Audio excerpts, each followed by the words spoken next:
We're going to see 80s Kids IP as well as a lot of Black Suit on the list of the top CGC books from 1984. Up next on this video from Bronzeville Comics.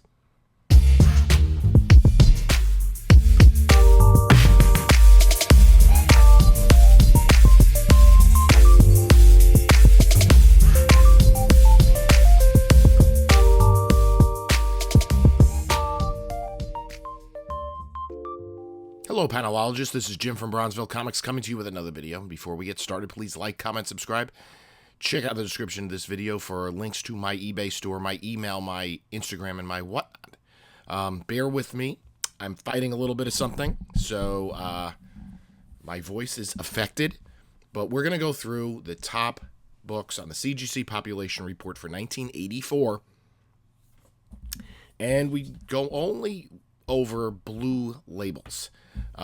We will mention, especially at this point in time, signature series on some of the books, really qualified or very minor, and so are restored.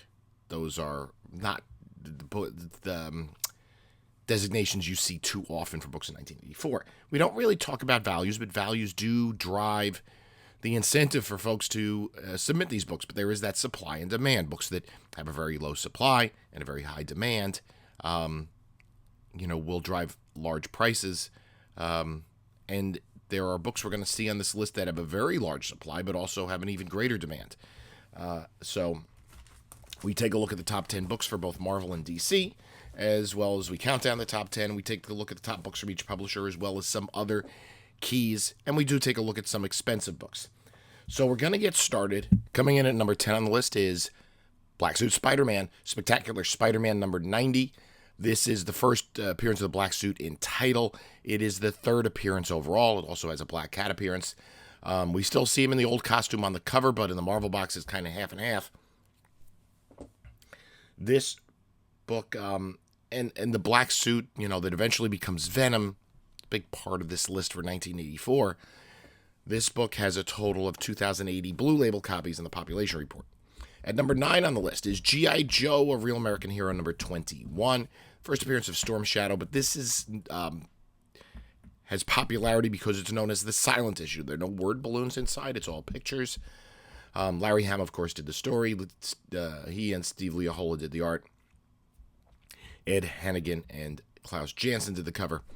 This is one of those keys that kind of has like a snowball effect. It's a key, I think, because people talk about it as a key, and its first appearance of Storm Shadow, I'm not a G.I. Joe expert, is that much different than a lot of the first appearances in G.I. Joes, and there are tons of them in, the first several years. At any rate, a highly sought-after book for collectors and G.I. Joe collectors in particular. This is one of those G.I. Joe books you're going to see on the wall. This has a population report of 3,107. Coming in at number 8 on the list is Marvel Superhero Secret Wars number 7. This is the first appearance of the Julia Carpenter Spider-Woman.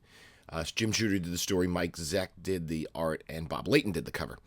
This book, amongst the Secret Wars, right? The whole miniseries is a popular miniseries to collect, but of course there were a lot of copies of it.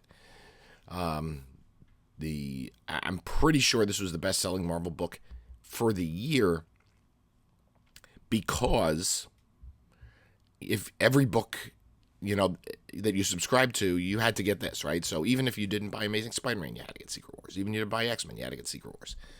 So, company-wide crossover, popular connection to a toy line, which is a very 80s thing to do. And the first appearance of the Julia Carpenter Spider-Woman spiked the book for spec value leading up to the Madam Web movie, as Julia Carpenter was played by Sydney Sweeney, and we all know how well that movie did at the box office and in reviews, and we hardly saw any costumed action, and I'm pretty sure we won't hear from those characters again. 3,206 blue labels on the population report. Number 7 is Marvel Superheroes Secret Wars number 3. Shooter and Zeck. This is the first appearance of Volcana and Titania. This book had a spike in popularity because Titania appeared in the She-Hulk Attorney at Law TV series. And here we are. That popularity has come and gone. So the value of the book had gone up. People submitted copies. The supply of the book increased. And then the demand for the book decreased significantly to people who want a run of Secret Wars. And it's not difficult to get 1984 books in 9.8s. There are plenty of them out there. So if you want a complete run in 9.8, not impossible to get. And now this book is a lot cheaper. The population report count is 3,379. Coming in number 6 on the list, Black Suit, Marvel Team-Up number 141. Tom DeFalco and Jim Owsley did the story. Greg LaRocque and Mike Esposito did the art. Art Adams and Mike Mignola did the cover. Interesting team-up. This ties for the first appearance of the Black Suit. It is not the more desired book, even though I'm pretty sure there are fewer of them out there, right? It probably didn't have as high a print run. We'll get to more of that later. This has a total of 5,903 copies on the Pop Report. Coming in at number 5 is the top DC book of the year, and this is Tales of the Teen Titans, number 44. This is the first appearance of Dick Grayson as Nightwing. And it's also the first full appearance of Jericho, Marv Wolfman, and George Perez. So Dick Grayson, who premiered as Robin in Detective Comics number 39 in 1940, had broken free from Batman and wanted to establish his own identity here. Meanwhile, as we'll see in other books on the list, there's a new Robin in the offing. So he took on the moniker of Nightwing. Nightwing was a superhero that Superman first portrayed, along with Jimmy Olsen as Flamebird, in the bottled city of Kandor in the 1960s. I don't remember the exact issue number. And so, kind of as an homage to that, Grayson takes on the mantle of Nightwing, who's become one of the most popular DC characters at this point in time. Now, this is in the Tales of the Teen Titans series. The new Teen Titans changed its title to this when DC decided to publish 2 Titans concurrently. This and New Teen Titans Volume 2, which was available only through the direct market. And then a year later, this eventually became all reprints of books from that title, of stories from that title. So this particular book has a total of population report count of 7,152. At number 4 on the list is Transformers number 1 from Marvel Comics, the origin and first appearance of the Autobots and the Decepticons. Bill Mantlo and Ralph Macchio did the story. Frank Springer and Kim DeMolder did the art, and Bill Sienkiewicz did this cover. This is a Hasbro toy property, and from a Japanese toy line, Takara Tomy. So basically, that Marvel was hired to create the backstory for these toys. And so the toy line and the comics were kind of concurrent. There was also a TV series. So this is cover dated September. The TV series started that fall in September, but this would have been on stands a couple of months earlier. And the first issue, I didn't collect it because I wasn't into toys. I was, starting college. I wasn't watching, Saturday morning cartoons. And so this was not a comic I collected at the time. But I went to read the first. Boy, this is like really, really wordy. There are a lot of words in this book. So in it, the title lasted for 80 issues. The TV series for 98 episodes. And of course, there have been movie incarnations. Otherwise, there was an animated film in 1986. There's been a series, the Michael Bay films of recent years, and of course, this has been rebooted to be part of the Energon universe, current comic books. So the IP has been around for 41 years, and this is a very popular book amongst 80s kids because it does speak to their childhood. There are a total of 7,241 blue labels on the population report. At number 3 on the list is Marvel Superheroes Secret Wars number 1, Jim Shooter, Mike Zeck. So this is the first issue, and it, interestingly, starts this story where all the heroes disappear from Earth, right? And the same month they reappear like a year later, and we continue their stories, but like things have changed, and so we know what the change is before the Secret Wars miniseries comes out, but we don't know why there's this change. I'll talk about more of that in a second. Like, why is She-Hulk a member of this Fantastic Four? So again, widely popular. Two versions CGC doesn't distinguish. There's an error where Galactus on one of the interior pages is blue rather than like purple. But I don't think the print run of the error versus the non-error is significantly different. It's just that sometimes there are people that, comic book collectors, being completionists, like to collect both. This has a population report of 8,768. Coming in at number 2 on the list is Amazing Spider-Man number 252, the first appearance of the Black Suit, tied with Marvel Team Up number 141. And also an cover homage to Amazing Fantasy 15. Roger Stern and Tom DeFalco did the story. Ron Frenz and Britt Breeding did the art. Frenz and Klaus Janson did the cover. This kind of came out the same month as Marvel Superheroes Secret Wars number 1. So readers pick this up. Spider-Man has a black suit. We don't know why. It's basically, the story starts where these characters now all of a sudden come back, and they've been missing for a year, and kind of we skip a year in ahead in continuity in the storyline, and the Secret Wars miniseries kind of fills in some of those holes, and we get little hints along the way in the monthly issues of the regular series. This has a very large count. It has 23,991 blue label copies on the census, plus another 2,061 signature series, because we're getting to the point where even nowadays most of these creators are still around to get these books signed. So and these are popular books for Ron Frenz, Roger Stern to sign these books. So this leads us into the number 1 book on the list, and that is Marvel Superheroes Secret Wars number 8. This is the origin of the black suit. So this comes out 7 months after Amazing Spider-Man 252. I think that's a misconception that a lot of collectors have, that like they came out at the same time. No, we're wondering for 7 months why Spider-Man has a black suit and where it came from. And we get the origin here, this classic cover by Mike Zeck, story by Jim Shooter. The original art for, I don't think it was the cover, I think it was the interior panel page, sold for like some stupid amount of money. I forget the exact, was it millions? I forget. But this is a staple of 1980s collecting. Any Marvel collector in the 80s has to have their Secret Wars number 8. They have to have their ASM 252. And so this, we learn that it's an alien symbiote, and we get a reveal a few years later, like 4 years later on this, about exactly what that entails. And this, just a classic cover. And again, I said this is the first big crossover. It predates Crisis on Infinite Earths by a year. DC kind of already had that in the plans because they wanted to do as part of their 50th anniversary. Marvel put Secret Wars together because they wanted to promote a toy line of action figures.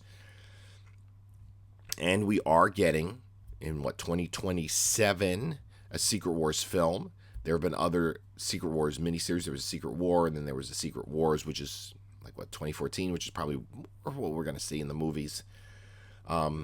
We've seen the black suit numerous times in the movies. And I think the movies do drive this a little bit. Like if we see Tom Holland in a black suit, it's going to increase the demand for this book. But this is a book that's in demand because, most collectors want a copy in their collection if they're 80s Marvel collectors. This has a new record, right? No book that came out prior to this has more copies on the Pop Report. This has 29,455. In addition, there are 4,697 signature series. That's the top 10. Let's round things out. Let's go to, outside the top 10, we'll go to number 11, which is the 10th Marvel book on the list, is Thor 339 by Walt Simonson. This is the third appearance of Beta Ray Bill and the first appearance of Stormbreaker, his hammer. This book thrived in the comic boom because we saw Stormbreaker in Avengers Endgame. And to me, like, first appearances of things, like equipment, accoutrements, don't really have kind of staying power. And this is an example. So, a lot of copies of this submitted. It's not a hard book to come by, but the popularity of this book has decreased over time. Let's go to our next book, and we're going to a different publisher. This is the top book from, Thor 339 has a census count of 2,053. Going to a new publisher. This is the top book from Mirage Studios, and it's Teenage Mutant Ninja Turtles #2, first print by Kevin Eastman and Peter Laird. And hint, we're going to see more from this publisher coming up. But the one that has the most copies in the population report is this one, because there were just more of them printed. So we'll get to more of the origins of these characters when we talk about issue #1 in a minute or two. This does have a population report of 1,920 and an additional 381 signature series for the first print. I don't think the second print came out until 1985, and this also magazine sized. Another publisher, and this is interesting. This is Macross #1 from Comico, their top book from the year. This is Carl Machik story and Svea Stouch art. So this is really, I think, the first manga-inspired title. It's a very expensive book. This, a huge manga, anime, toy, video game, you name it, intellectual property. And not dissimilar to Transformers, right? At least in visual look, you have like this giant robot. So anyway, this was created by Studio Nue in 1982. The writer and producer Shoji Kawamura was behind it. So it takes the fictional history of a future Earth after 1999 and other cultures around the galaxy. And the TV show premiered in October of 1982, Super Dimension Fortress Macross. Eventually, Comico picked up the rights and published this book. It ran in various titles. They did change the title subtly, but it continued the numbering through 36 issues. And I'm not really that familiar with the IP, to be honest with you, but this is a very in-demand book, despite the fact that, amongst these independent books, it doesn't have a small pop report. But I guess it's also one of the things, the population report, if you look like at, the Thor 339, there aren't going to be many 8s or 7s or 4s on the census. But this, I wonder what the average grade of this is. I should have looked that up. Let me do a little mid-video research. So the average grade on this, I just lost it, was 9.15. So they're only 77 9/8. The books in the top 10, ASM 252 has an average grade of 8.86, and G.I. Joe 21, 8.39. So that I find kind of interesting. At any rate, the total number of copies of this book on the census is 1,251. The next book on the list is our second DC book. It's Batman #368, where Jason Todd officially becomes Robin. So it's kind of a companion to Tales of the Teen Titans #44. Doug Mensch did the story. Don Newton, Alfredo Alcala did the art. Ed Hannigan, Dick Giordano did the cover. We do have some other Jason Todd keys that started appearing in 1983. And so this is when he first officially becomes Robin. We get this big cover appearance of him. And there was always some confusion as to whether he had red hair or black hair. Here he has black hair. Their population report count of 1,203.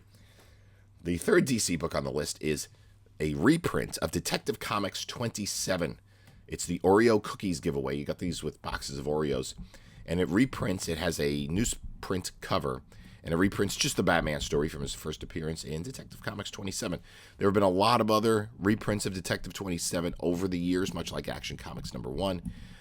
So I I don't know if the demand for this book is as great. Like, is it the next best thing, or are there other reprints that are more desired? This has a pop report of 1,173. The next book on the list is, again, from Mirage Studios. This is Teenage Mutant Ninja Turtles #1, the first print. So, Kevin Eastman, Peter Laird. So these two guys from New England, they got together and started writing some comic books. They were inspired, and the title, this was a parody of the popular books of the time. Teenage, Teen Titans, Mutant, X-Men, Ninja, Daredevil, and then they just made Turtles. So you have the 4 turtles, all named after Renaissance artists: Raphael, Donatello, Michelangelo. They call him Michelangelo, and Leonardo. It's interesting. The Metropolitan Museum of Art is doing a Donatello exhibition this year, and I wonder if anybody will show up in costume. So these were black and white magazine sized. The original run of TMNT ran for 62 issues. After a few issues, they became standard comic book sized. And the origins, this is based on Daredevil. Like, the radioactive goo that gives them their powers, that seeps into the sewers, was the same radioactive goo that Daredevil gained his powers by when he was blinded as a kid. And there are other connections, like Daredevil's mentor was Stick. There's a Splinter. So I remember this book being solicited at the time. I'm like, that sounds silly, and I passed on it. Well, a toy line started in 1987, as well as an animated series. The animated series ran for 193 episodes. And there was a movie, and this has become one of the most popular IPs in comic book history. And it's creator-owned, so Eastman and Laird are the very rich guys that own this IP.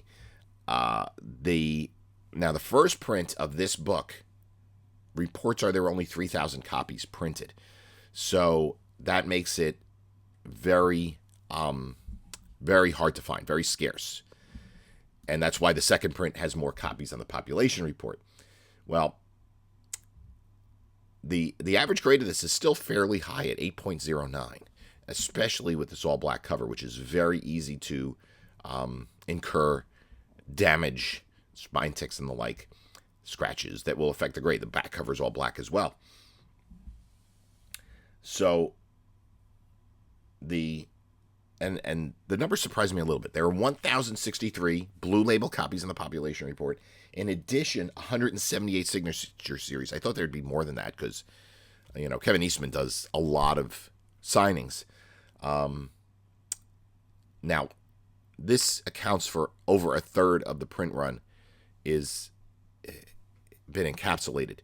Now, there's also again, the numbers in the population report may not be completely accurate. They're relatively accurate, because how many times has somebody cracked out a blue label, gotten Eastman to sign it, and got a yellow label from it, and not returned the blue label?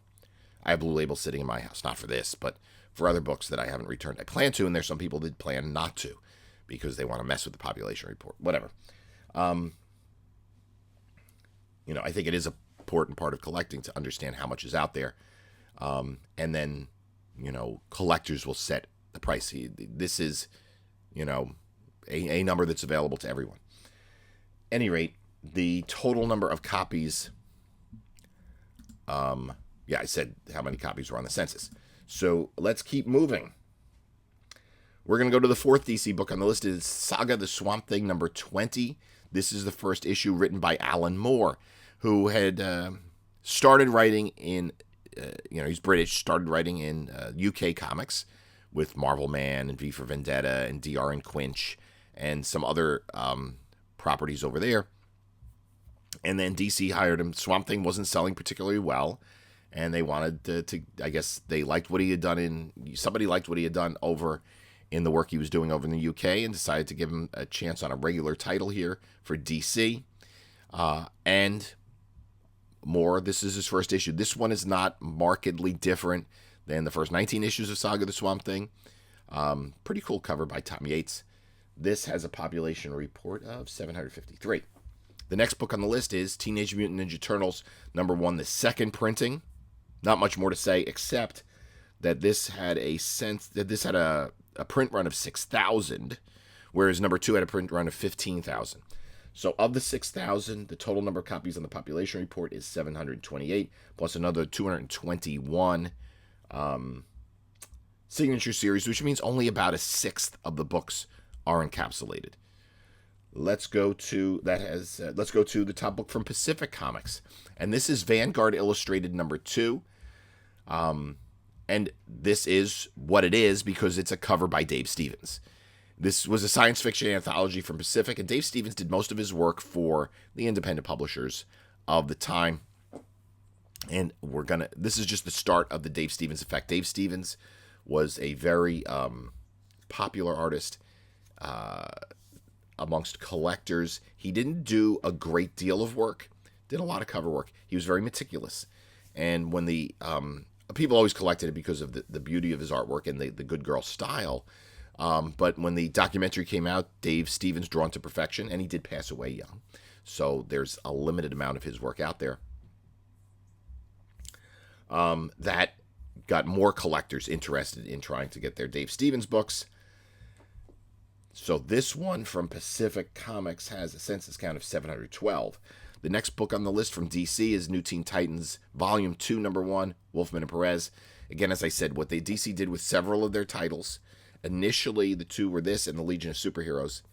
They changed the title of the standard run, and then had issue number 1s on the more high-quality Baxter paper that were available only through comic book shops. So you will not see a newsstand edition of Volume 2 of the New Teen Titans.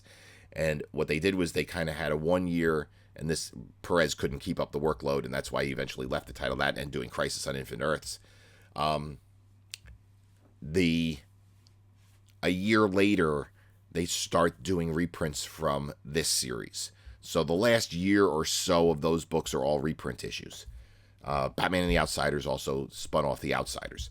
So at the time, you're reading a story here and then reading that's taking place like in 12 months in the future, and you're reading something in the past. Like, you're reading New Teen Titans number 44. What month did or Tales of the Teen Titans number 44? That came out in July of 84.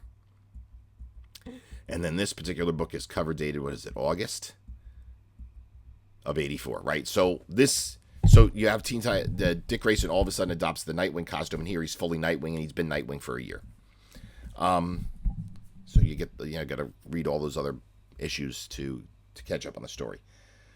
So they, like with Secret Wars, they gave little hints as to what's going on. This book has a census count of 633. Next DC book is Saga the Swamp Thing number 25. Alan Moore, Steve Bissette, and John Totleben.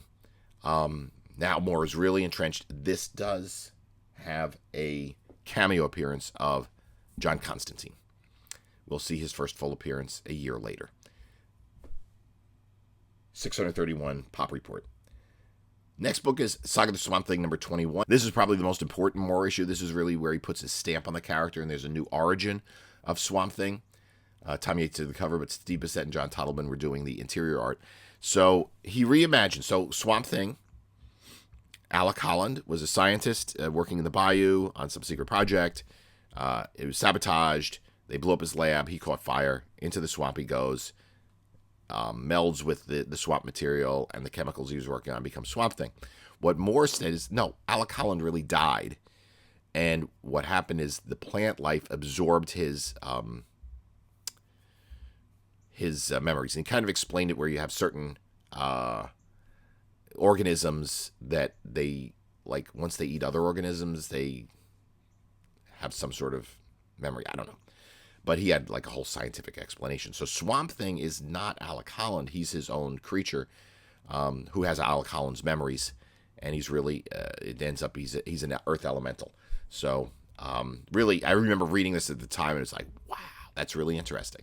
That was really cool what Moore did, which is true of most of his writing, and it's very detailed and very well thought out in the short run and in the long run. This particular book, and again, this is not one of DC's better sellers, 504 copies on the Pop Report. The next DC book is Star Trek number 1.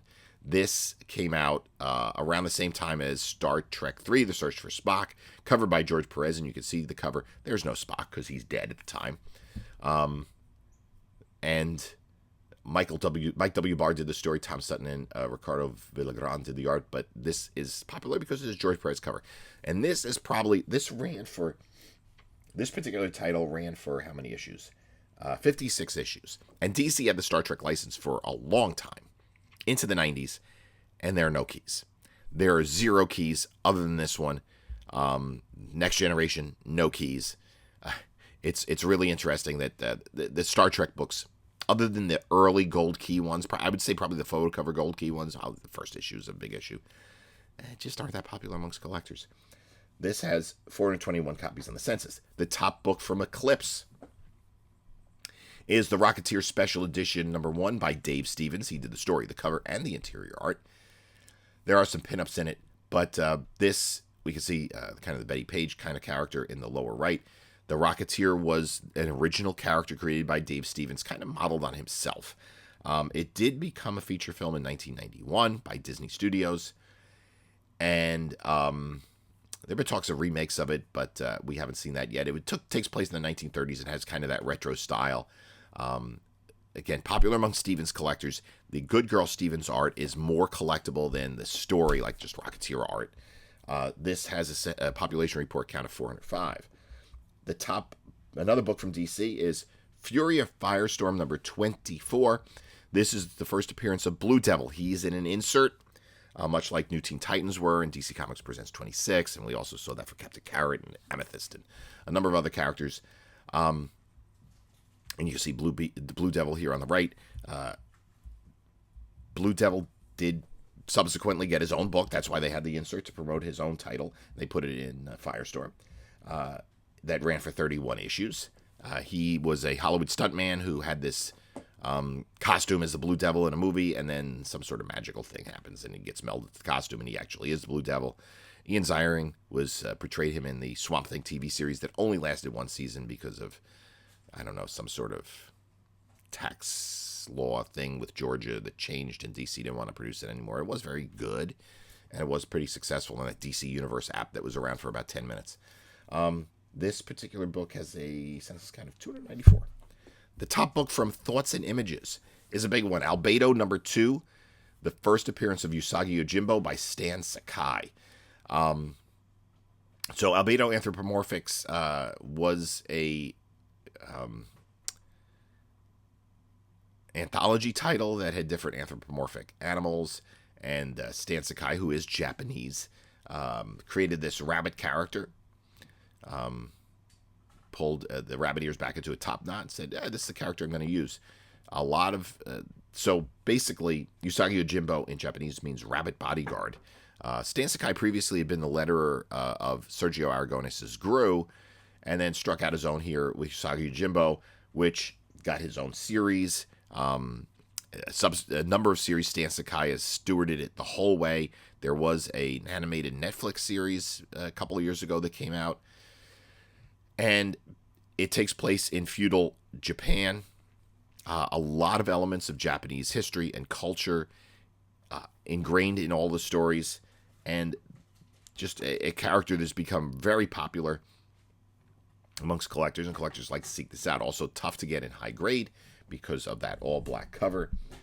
I want to check the average grade. The average grade of this on the census is 8.51, which is still fairly high. You are still in the, collector's era, where there were enough copies that people put away in bags and boards. Even if they're like, okay, I'm just going to get this. I'm going to get everything. Okay, I'm going to throw this in. So this has a population report of 279. The top book from Aardvark Vanaheim, interestingly, is not Cerebus. It's Flaming Carrot #1 by Bob Burden. Flaming Carrot had previous appearances. He had his own self-published #1, but then this book that ran 31 issues through a couple different publishers, ending up with Dark Horse, was a top seller for Aardvark Vanaheim at the time, and it showed Dave Sim was kind of opening up, having other independent artists come in and publish under his banner. This is a guy who has a head like a carrot and I guess flippers for feet.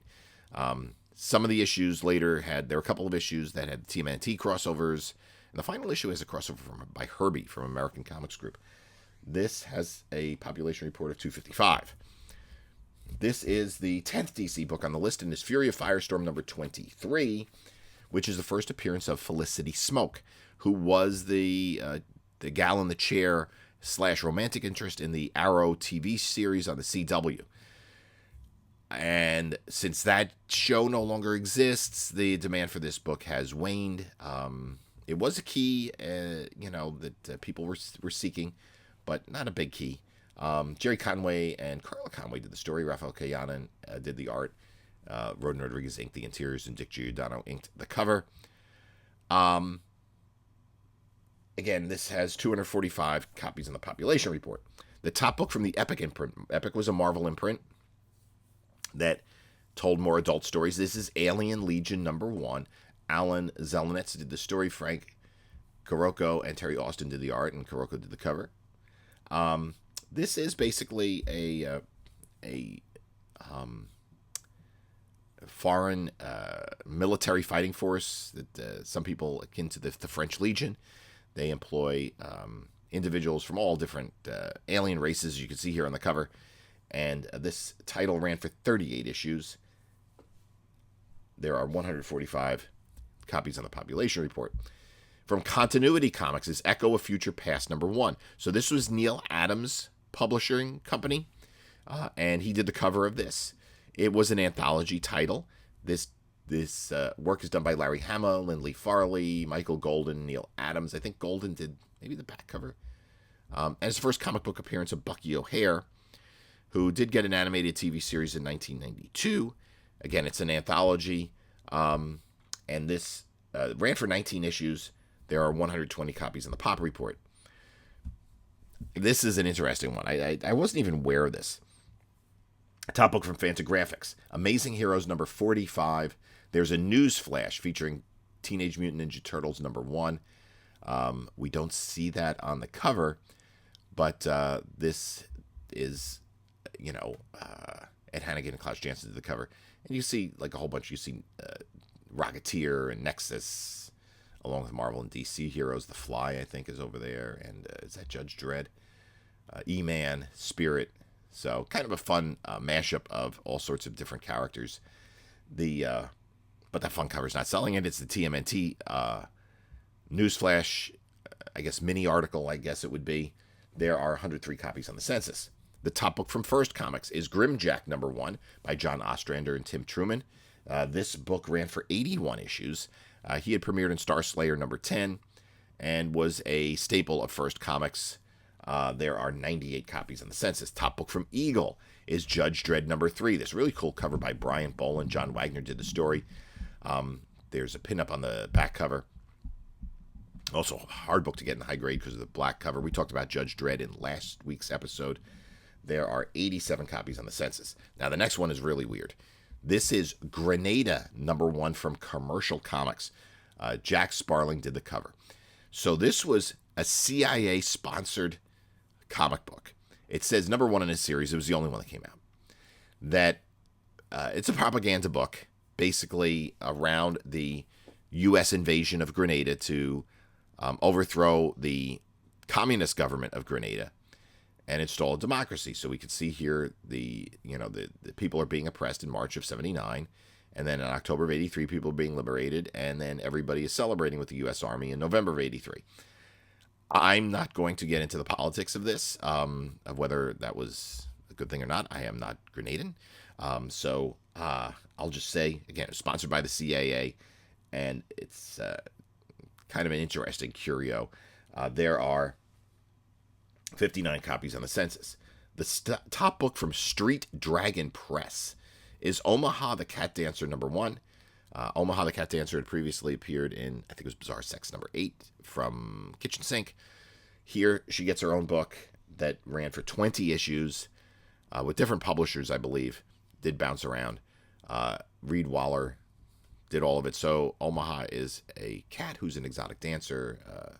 I think her male friend here is a businessman or a business cat, I guess.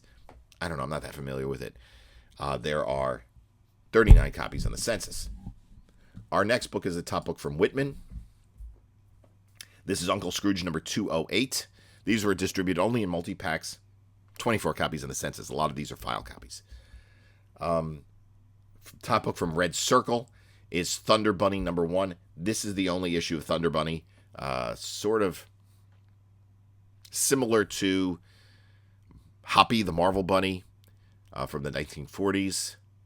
This boy transforms into a bunny because he found some alien artifact or something, and the bunny has superpowers. Population report of 20. The next book is a top book from a Ripoff Press. This is Fabulous Furry Freak Brothers number 8 by Gilbert Shelton and Paul Mavridis. This particular book, there are lots of printings of these Fabulous Furry Freak Brothers. This is one of the last remnants of the true underground movement of the late 60s and early 70s. 17 copies on the census. The top book from Vortex, which is a Canadian publisher, is Mr. X number 1 by Dean Motter. It takes place in the dystopian Radiant City, which was kind of based on Fritz Lang's Metropolis film from 1926. So Mr. X is an architect who created the city, and the designs of the city are driving the citizens crazy or something, and he has this drug that he takes to keep him awake overnight and kind of fix what he did. I don't know. It sounds weird. I've never read it. 17 copies in the population report. Our next book is a top book from Deluxe Comics, which is Wally Wood's Thunder Agents number 1. New stories featuring the Thunder Agents, who were created by Wally Wood for his own publishing company, Tower Comics, in the 1960s. You do get a George Perez cover. This title did run for a little bit of time because there were enough creators at the time who fondly remembered the Wally Wood stuff and were willing to contribute to it. These are pretty good books. I would suggest collecting them to read. 17 copies on the census. The top book from Outlaw Comics is New York City Outlaws number 1 by Bob Huzar and Steve Capellonis with a Ken Landgraf cover and art. These are vigilantes who use karate in a dystopian New York City to fight the bad guys. 16 copies on the census. The top book from Warp Graphics is ElfQuest number 18 by Wendy and Richard Peeney. 14 copies on the census. The top book from Archie is Original Shield number 1,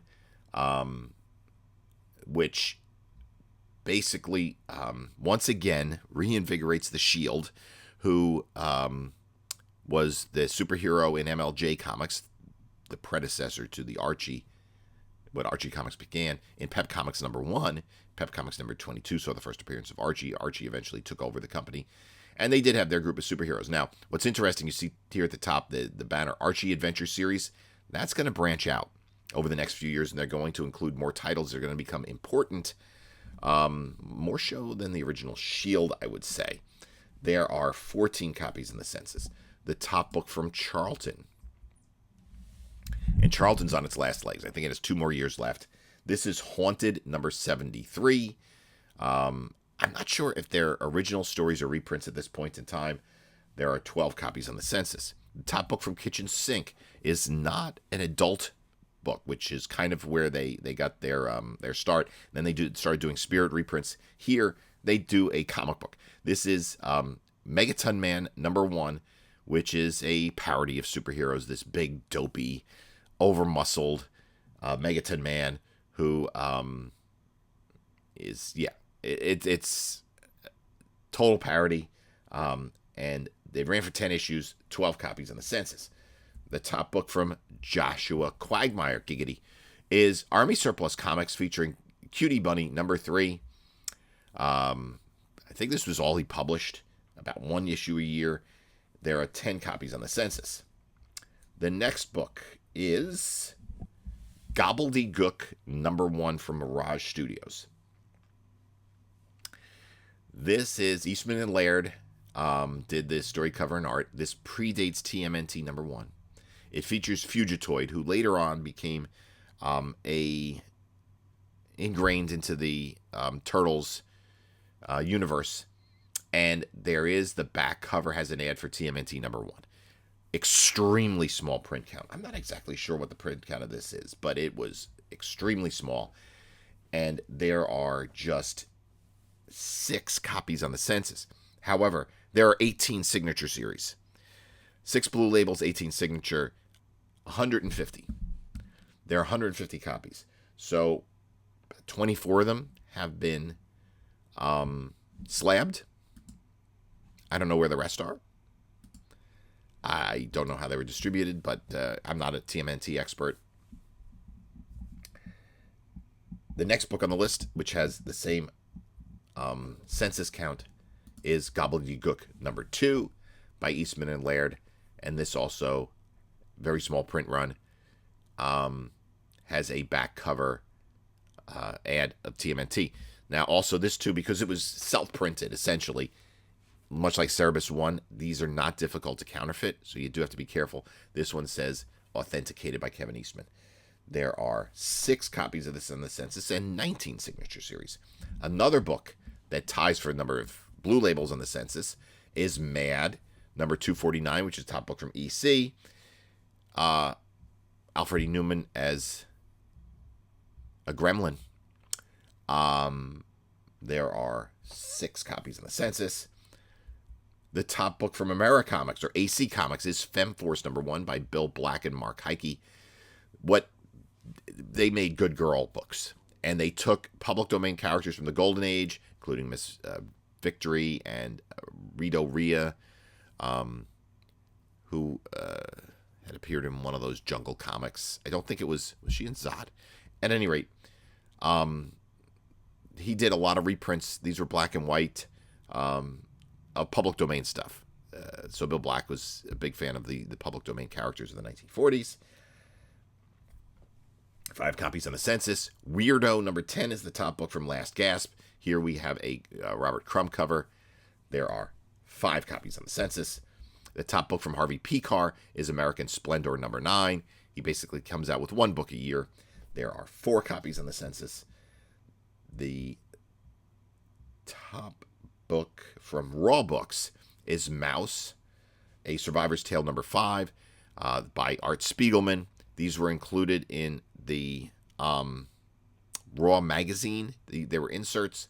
They're smaller than standard comic books. There are very few of them on the census. There are just 3.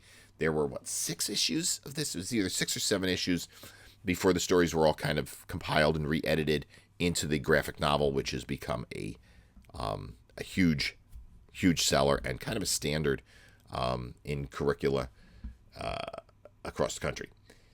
And that ties it with the top book from HM Communications, which is Heavy Metal number 87, Esteban Morodo cover. So thank you for bearing with me, especially with my voice the way it is. I know this is getting out a little later than usual, but it's been a rough week. I'd like to thank you all for stopping by. In the meantime, you could take a look at couple of my other videos here. And this is Jim saying until next time, enjoy your comics.